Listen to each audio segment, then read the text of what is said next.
తెలుగు రాష్ట్రాల్లో జోరు వానలు కురుస్తున్నాయి. భారీ వర్షాలకు వాగులు వంకలు పొంగి ప్రవహిస్తున్నాయి. పలు చోట్ల తీవ్ర అంతరాయం ఏర్పడింది. వాహనదారులు తీవ్ర ఇబ్బందులు పడుతున్నారు. ప్రాజెక్టులకు జలకల సంతరించుకుంది. దీంతో గోదావరి, కృష్ణమ్మ పరవళ్లు తొక్కుతున్నాయి.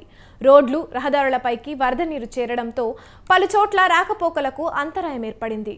ప్రాజెక్టుల్లోకి వరద నీరు వచ్చి చేరడంతో నీటి మట్టం పెరుగుతోంది. ఏపీలోని 5 జిల్లాల్లో కుండపోత వానలు కురుస్తున్నాయి.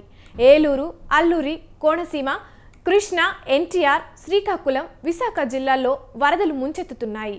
పోలవరం, ధవళేశ్వరం దగ్గర గంట గంటకు గోదావరి నీటి మట్టం పెరుగుతోంది.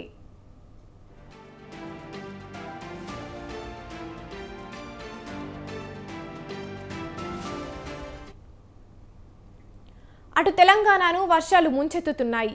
తెలంగాణలో 6 జిల్లాల్లో కుండపోత వానలు పడుతున్నాయి. పలు చోట్ల రహదారులు కొట్టుకుపోయి వాహనాల రాకపోకలకు అంతరాయం ఏర్పడుతోంది. పెద్దంపేటలో అత్యధికంగా 20.7 సెంటీమీటర్ల వర్షపాతం నమోదైంది. మేడిగడ్డ లక్ష్మీ బ్యారేజీకి భారీగా వరద నీరు చేరుతోంది. ఎగువ ప్రాంతాల్లో కురుస్తున్న భారీ వర్షాలతో ప్రాణహిత గోదావరి నదికి వరద ఉధృతి పెరిగింది.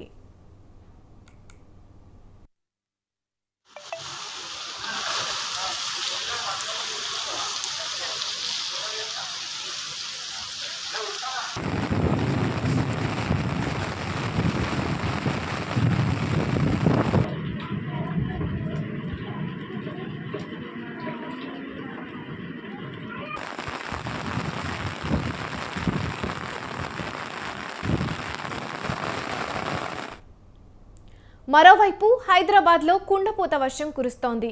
ఎడతెరిపి లేకుండా కురుస్తున్న వర్షాలకు భాగ్యనగరం అతలాకుతలమవుతోంది. స్కూళ్లకు, ఆఫీసులకు వెళ్లేవారు వర్షం కారణంగా ఇబ్బందులు పడుతున్నారు. మరోవైపు భారీ వర్షాల నేపథ్యంలో నగరానికి వాతావరణ శాఖ యెల్లో అలర్ట్ ప్రకటించింది. గచ్చిబౌలి, హైటెక్ సిటీ, రాయదుర్గంలో వర్షం కురుస్తోంది.